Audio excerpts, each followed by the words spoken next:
अच्छा कसूरी साहब, एक और बड़ा अहम इशू मैं समझाऊंगा, एक स्टैंड ऑफ चल रहा है ईरान और अमेरिका के माबैन न्यूक्स के हवाले से।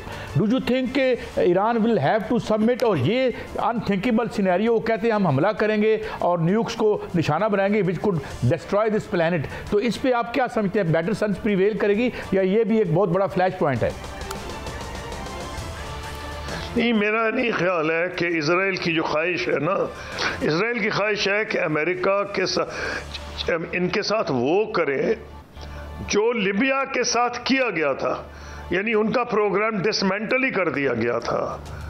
इनको किसी सूरत में ईरान वो नहीं मानेगा कि उसने देखा कि उसके डिसमेंटलिंग प्रोग्राम के बाद और जब सद्दाम हुसैन का जो छोटा मोटा प्रोग्राम था तबाह कर दिया गया उस इराक पे हमला करके, तो क्या इन दोनों मुल्कों का हशर हुआ। तो मुझे तो बिल्कुल नहीं नज़र आ रहा कि ईरान माने। हाँ, एक चीज़ पे ईरान मान जाएगा और वो मुझे कोई शक नहीं, और वो ये गारंटी देने को तैयार होगा कि हम न्यूक्लियर बॉम्ब नहीं बनाएंगे। वो एक और चीज़ है, और ये चीज़ कि जी आप डिस्ट्रॉय कर दें वो तो नहीं कोई मानेंगे। हाँ, न्यूक्लियर बॉम्ब नहीं बनाएंगे, उसके लिए वो IAEA की इंस्पेक्शन के लिए तैयार हो जाएंगे, क्योंकि ईरान पे जो सैंक्शंस हैं उसका बहुत उससे नुकसान हुआ है और उसके सोशल प्रॉब्लम्स भी पैदा हो रहे हैं ईरान के अंदर।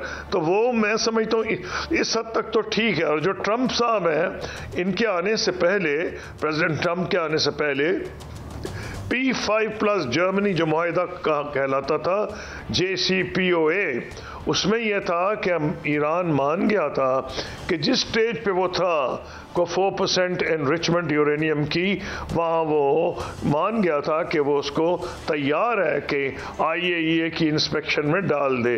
लेकिन जब ट्रंप साहब वहाँ से निकले तो ईरान ने बेइंतहा उसमें इजाफा किया अपनी सलाहियत में, और अब वो 20% भी करते हैं, एक हद तक वो 60% भी कर रहे हैं, और 60 से 90 करना ज़्यादा वक्त नहीं लगता, कुछ महीनों में हो सकता है, विच मीन्स न्यूक्लियर बॉम्ब बनाया जा सकता है। बहुत से लोगों का यह अंदाज़ा है कि इतना एनरिच यूरेनियम ईरान के पास है कि वो कुछ महीने में 6 न्यूक्लियर बॉम्ब बना सकता है।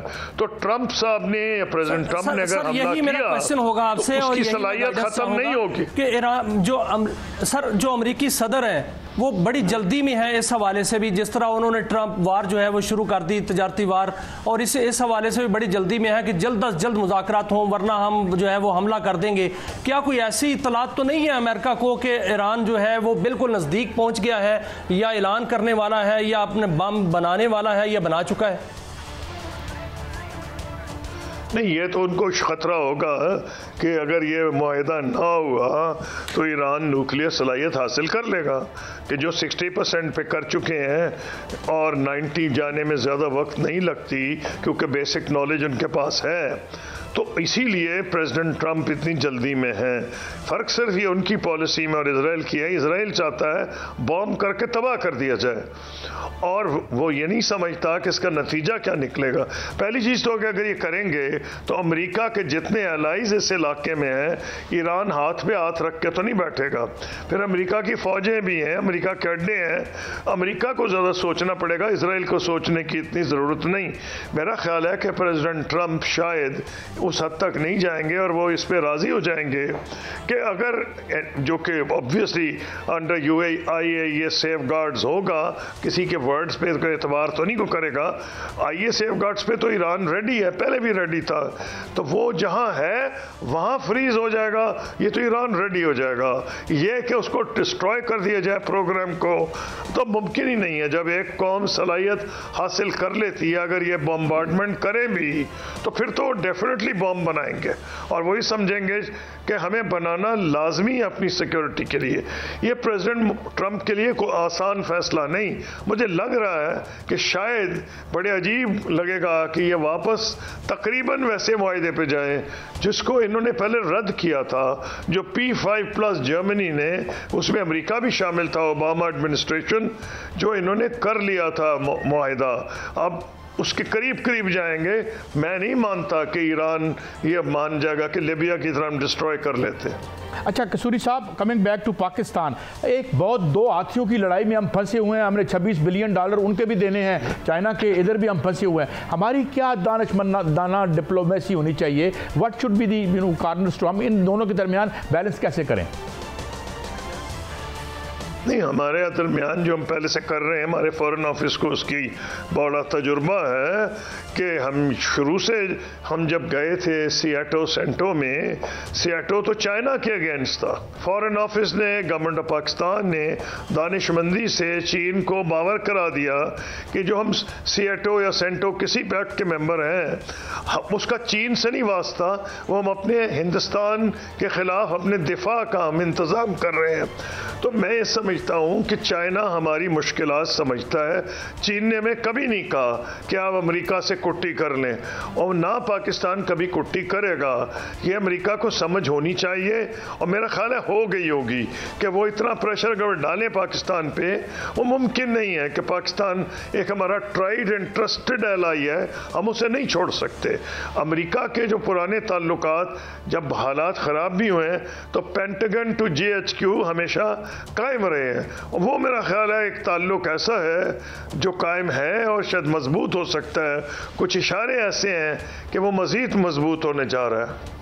अच्छा कसूरी साहब, सर मेरे दो सवाल हैं। जी हाँ सर मेरे दो सवाल हैं। एक तो ईरान से मुतल्लिक सवाल है, दूसरा हौसियों के मुतल्लिक सवाल है। ईरान के साथ अमेरिका के मुज़ाकरात तो हो रहे हैं, लेकिन अगर ये मुज़ाकरात कामयाब नहीं होते, जो कि अमेरिका भी इसकी जो है वो कह चुका है, सदर ट्रंप कह चुके हैं कि मुझे लगता है कि हमें जो है वो सख्त इक़दाम करना पड़ेगा अगर ईरान नहीं मानता। दूसरी जानब ईरान कहता है कि मैं बराबरी की सतह पर जो है मुज़ाकरात करना चाहता हूँ, मैं झुक कर मुज़ाकरात नहीं करूँगा। अगर फ़र्ज़ करें ये मुज़ाकरात जो है वो नाकाम हो जाते हैं, तो क्या अमेरिका ईरान पर हमला करेगा? सर दूसरा मेरा सवाल ये है कि जो हौसी हैं वो एक रेगुलर आर्मी भी नहीं है और वो बड़ी ताकत भी नहीं है। उनके पीछे कौन सी ताकत है कि वो रेड सी में अमेरिकन तंसीबात पर भी हमला कर रहे हैं और इजराइल पर भी बढ़ बढ़ के हमला कर रहे हैं?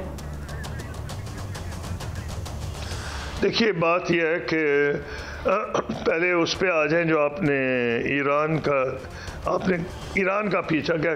देखें ना, ये अंदाजे लगाना मफरूज़ों पे कोई फ़ायदा नहीं है। बयानात दोनों के आ चुके हैं। मफरूज़ा किस बात का? ईरान के फॉरेन मिनिस्टर का बयान आया है कि बड़े रिस्पेक्टफुल अंदाज में हुए और कंस्ट्रक्टिव थे। अमेरिका ने भी कहा है कि कंस्ट्रक्टिव थे, और फिर अग्री भी कर गए कि एक हफ्ते के बाद मिलेंगे। तो आप इस तरह क्यों इस नतीजे पे पहुंचना चाह रहे हैं? We'll cross the bridges when we come to them. अभी तक तो इशारे पॉजिटिव हैं, और मुझे इसी से अंदाज़ा हो रहा है कि प्रेसिडेंट ट्रंप को शायद दूसरी तरफ जाना पड़े। उनको ये भी पता है कि अगर जंग हुई तो उनके एलाइज नहीं बचेंगे इस इलाके में, और अमेरिकन फौजें भी हैं जिन पे हमले होंगे यहाँ से। तो मुझे अभी जब वो स्टेज आएगी तो बात करेंगे। अभी इंडिकेशन तो पॉजिटिव आई हैं इस टॉक्स के बाद, अमेरिकन साइड भी और ईरानियन साइड भी।